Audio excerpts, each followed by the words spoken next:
I don't know why Notre Dame would. Good morning, everyone. I'll call this meeting to order for the Polk County Board of Commissioners for Tuesday, January 21st, 2025. Commissioner Gordon is excused. Please join me in the Pledge of Allegiance. Pledge allegiance to the flag of the United States of America and to the republic for which it stands, one nation, under God, indivisible, with liberty and justice for all. Okay, first item up is comments for items not on this agenda. Robert Greenway, 2223 Southeast Academy Street. I just want to reiterate my contempt and disgust for this board. I've come many a times and asked you to do something and you say you can't.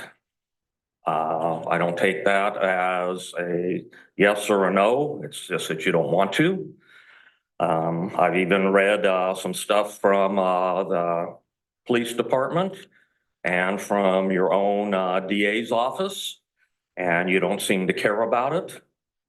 You know, this supposedly this whole institution was founded on for the people, by the people, but you listen, but you don't do. You know, again, I'll reiterate that the DA lied and you don't seem to have a problem with it. The DA's office, the two people that supposedly made these comments to the police that got me basically thrown out based on what they said. They can't prove that they did it, said anything. There's no tracking. The police say they have no, and I read it to you right off of their own words, that they don't know, they can't prove it. But you'll still let them, supposedly, and you won't even go talk to them about it, of where this came from, who they are, what they did. That'd be just like if you charged me with something, and what's the old saying that your accusers, you're allowed to, you know, confront your accusers. You know, it's a joke. No matter where I've gone in government agencies since I've retired, when I started and came up here, the first place I went to was the city council. That was a joke. I called them out on stuff. They make excuses. I went to the state for the same thing. Excuses, no action. Basically, they had me thrown out. They had me arrested, which doesn't bother me at all because they threw out the charges afterwards because it's bullshit. You know, and you guys will sit here, Mr. Counsel over here, he should know better. I sent him the paperwork on it. He didn't do anything, you know. If you have something, show it. If they have something, show it. They're like ghosts. You know, supposedly your assistant DAs who you pay made these statements, okay, to the police, but nobody can, you know, can prove it. Nobody wants to prove it. Got my 3 minutes? 3 minutes. Okay, so basically, you're all a bunch of jerkwads that just sit there, smile with a smirk on your face, and don't do anything about Okay, it. your time is up. Well, thank you. Yeah, Have a nice day. yeah. Any other comments? Okay, hearing none. I'm going to move on for approval of the agenda. Also move. And I'll second. All those in favor signify by saying aye. Aye. Aye, passes. Approval of minutes of January 14th. Also move. And I'll second. All those in favor signify by saying aye. Aye. Aye, that passes. And personnel rule revisions, Mr. Hawkins.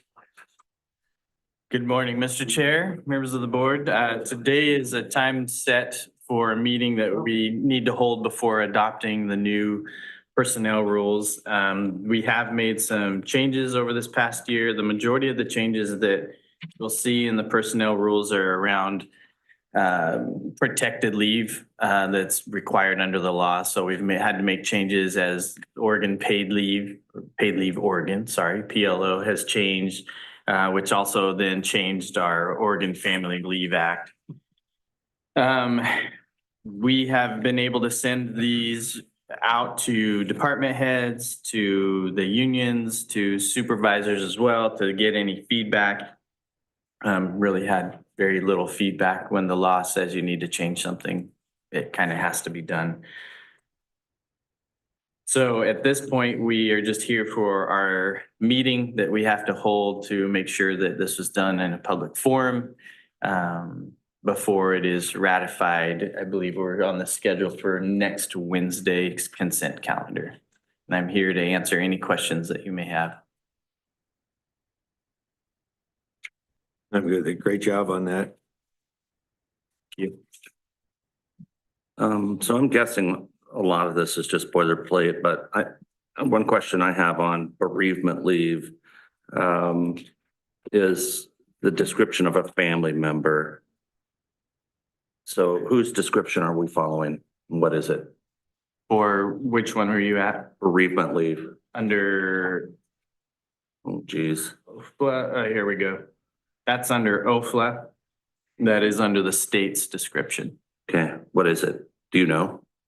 The family member? Yeah. You're gonna ask me to do that off the top of my head? No, it's rather large.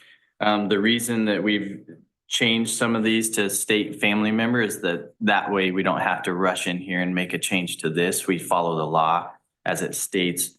I don't have it here with me. We do have family member described in other sections in the personnel rules. I probably in my time here have asked that question before, but now we're making these changes because of new state law, essentially. And now I'm concerned about ratifying something that I know you're gonna both tell me I have to. But I'd at least like to know what it is I'm saying yes to.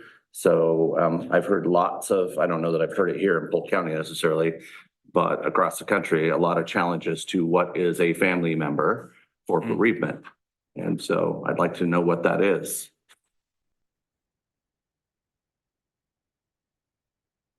I just think in our current times, we need to be as definitive as possible about who is qualified for these provisions.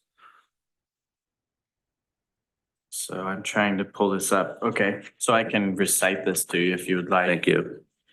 We have family member is described under OFLA as a spouse or domestic partner, child, parent, sibling, grandparent, grandchild, or an individual related by blood or affinity who has a close association with the employee considered equivalent to a family relationship.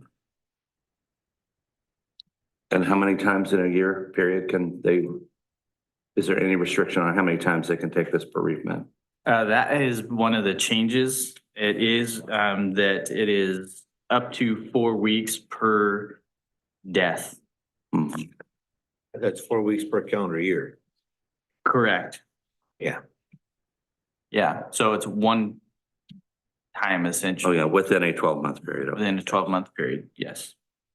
And I want to correct that. It's not a calendar year. It's within a 12-month. 12-month period. It's a rolling 12. Rolling 12. Yes, kind of. They've even changed that, but yes, it is this essentially the same thing. And how does the pay work on that? Is it the same as any other paid Under- leave? Yeah, under OFLA, it's the same. OFLA gives them job protection, not paid leave. They would still be using, it does allow them to use sick leave for the death of a family member. They can use obviously vacation or paid PLDs as well, but it's their. Whatever's in their bank. But it's their banks. Right. Correct. Okay.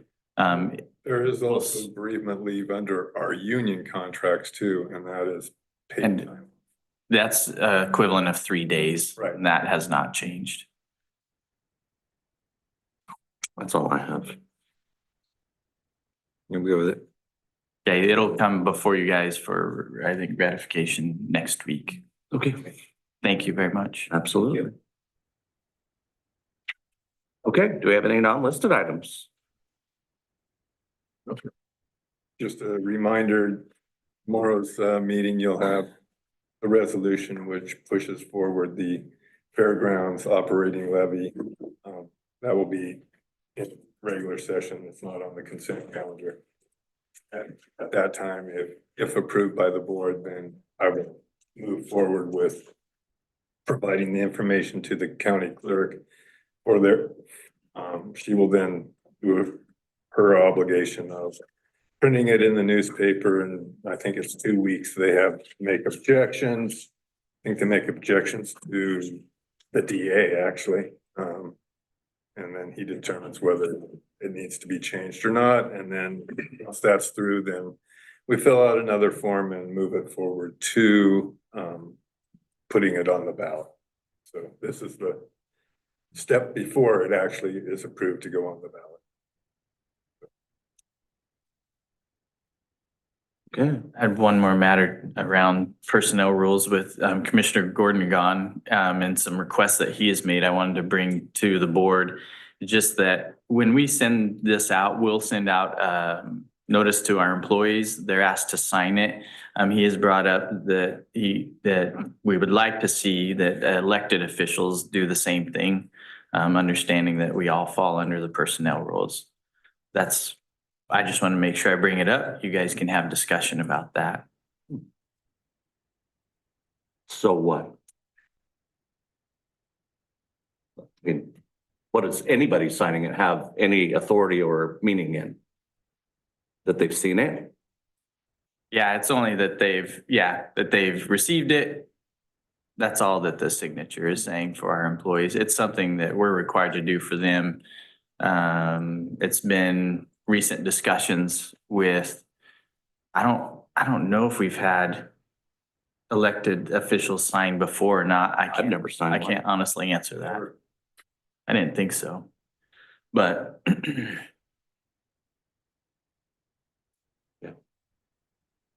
Well, I don't really care one way or the other, but at this point in my career here, I don't think I need to sign something acknowledging what I already know. fair. Okay.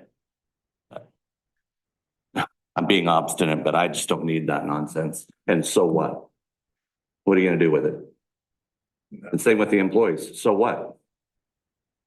Well, the employees are held to this standard. When I do an investigation, it's based on violations from the personnel But rules. they acknowledge that at hire.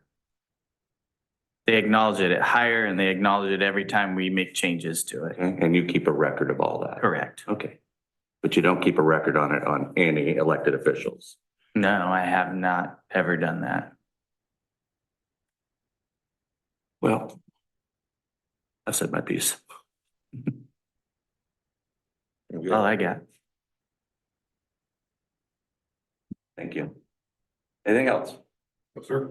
All right, we are adjourned.